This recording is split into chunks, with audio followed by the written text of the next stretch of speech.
Are you serious? You're the one with the issue. Why haven't you paid for the place we stayed? Because you left me. Just bring the money over. I won't because I was left behind. I didn't even want to go on that trip. I've been married to my husband for 6 years. We have a cute 5-year-old daughter, and watching her grow up is the best part of my life. But our relationship is really bad right now. I quit my job when our daughter was 1, and my husband said that if I wasn't working, I had to handle all the housework. So I did everything around the house and took care of our child alone. When our daughter was a baby, I struggled to get enough sleep.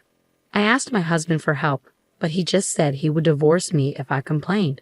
He even showed me the divorce papers and put them in a drawer in front of me. Whenever something went wrong, he would take out the divorce papers and talk about leaving, looking disgusted. My mother-in-law, who raised him, is just like him.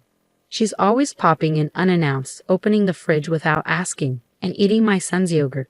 If that was all she did, I might manage, but she also lectures me on how to be a good wife, especially after my husband complains about me. She even finds dust in the corners of the house to criticize me. So when she says she has good news, I don't trust her. She came over recently and said, "What's wrong with you? You should be happier about my good news. You're really not nice. My son is right." "What's the news?" "We're going on a trip." "Really? Where to?"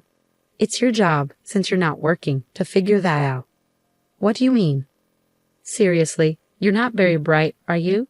"It's unfortunate. I have a surprise for my son, who works so hard." "A surprise?"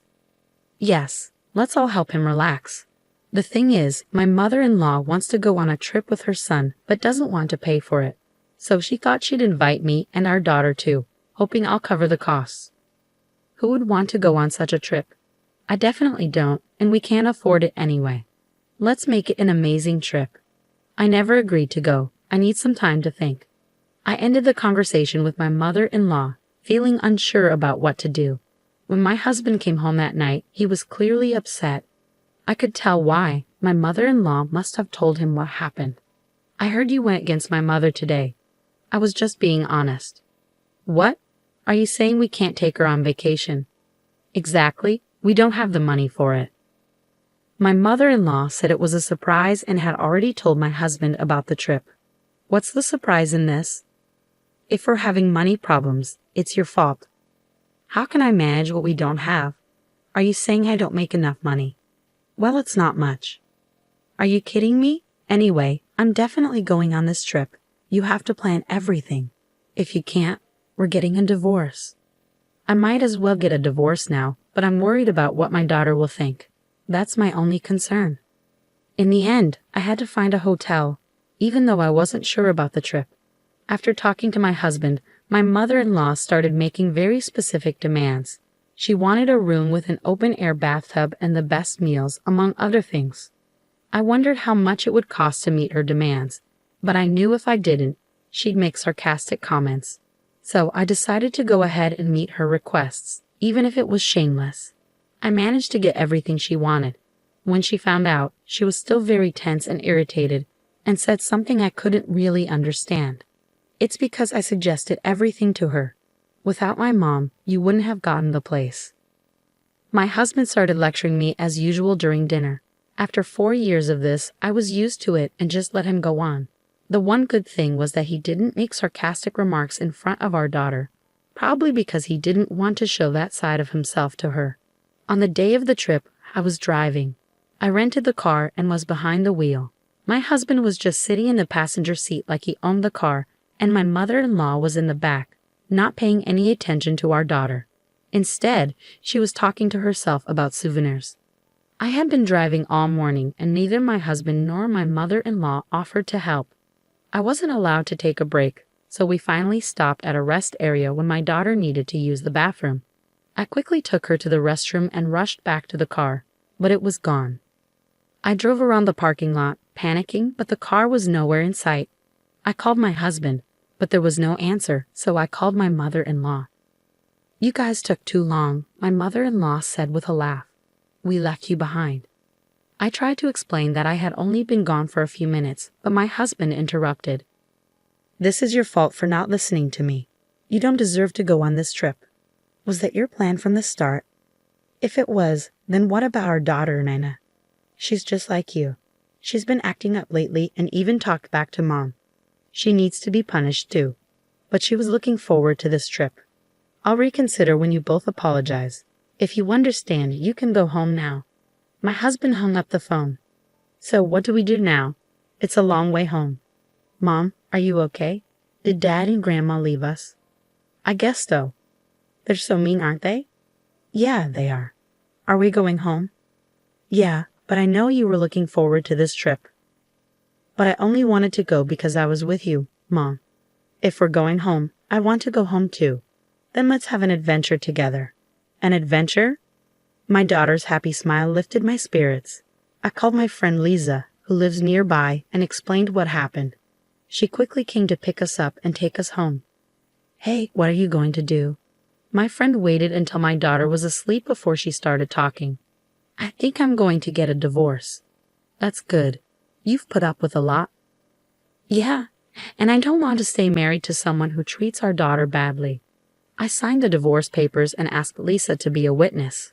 My mother-in-law was already listed as another witness, so I could file the papers right away.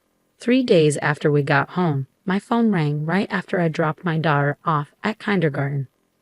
You've got to be kidding me. You're the one with the problem.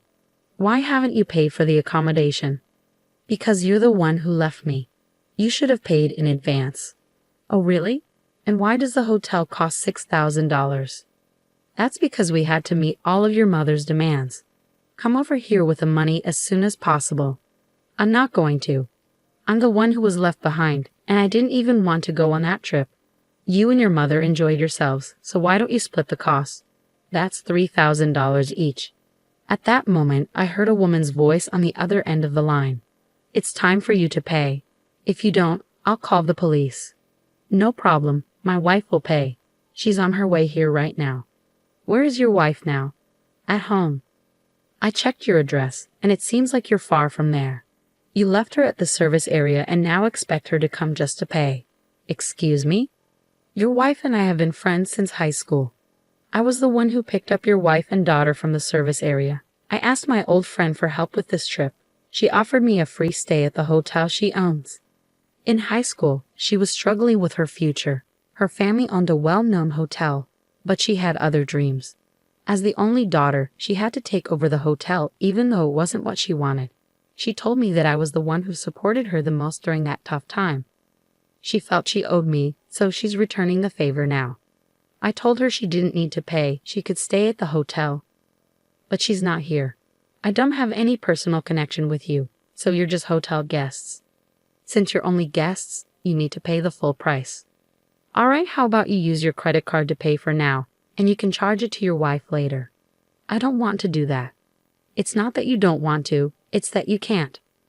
Wait, what do you mean? Your son's salary is $1,200 and the credit card limit is only $3,000. What do you mean, your wife is lying? You said you were making a good salary. My husband just stayed silent. He's a salesman and he earns more if he gets contracts, but he only gets the minimum guaranteed salary. Despite having a lot of sales, he only gets the minimum pay, so he doesn't have enough money. Don't tell me you're going to use your savings to pay. That's reserved for the divorce, alimony, and child support. What are you talking about? I filed for divorce. Didn't you say you divorced me anytime? Yes, and I filed the papers as quickly as I could. So if we're not married anymore. Hold on a minute. I'm not waiting. My husband eventually agreed to pay Lisa in installments. I then hired a lawyer and officially filed for custody of my daughter, child support, and alimony. I moved my daughter back to my parents' house. One of Lisa's hotel regulars is an executive at my husband's company, and he told him to pay for the stay in full. My mother-in-law, who divorced when my ex-husband was in middle school and planned for him to support her in the future, learned about my ex-husband's income. She then contacted me, asking me to reconsider the divorce. I can't believe she has the nerve to ask that after everything she's done to me. My ex-husband also called, saying our daughter needs a father and suggesting we remarry and live together.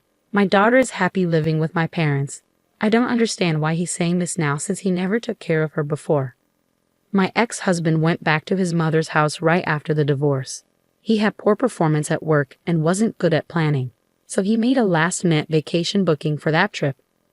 His inability to pay for the hotel became known through a company executive, and now he feels very embarrassed at work. Next weekend, I'm taking my daughter to the house hotel. I started a new job to build a better future for us. It's been a long time since I worked, but it's so much more fulfilling than my marriage ever was. The idea that children need both parents together didn't apply to us. I believe it's more important for children to have happy parents. I've learned a lot from this divorce. The only thing that hasn't changed is my commitment to putting my daughter first. With her, I can always do my best. People like my ex-husband seem to have a lot of confidence. I wonder where they get it from. Overall, I think the divorce was the right choice. I'm grateful for my wonderful daughter and supportive friends. I hope you find peace and happiness with your daughter from now on. Thank you for watching. If you enjoyed this, please subscribe to the channel.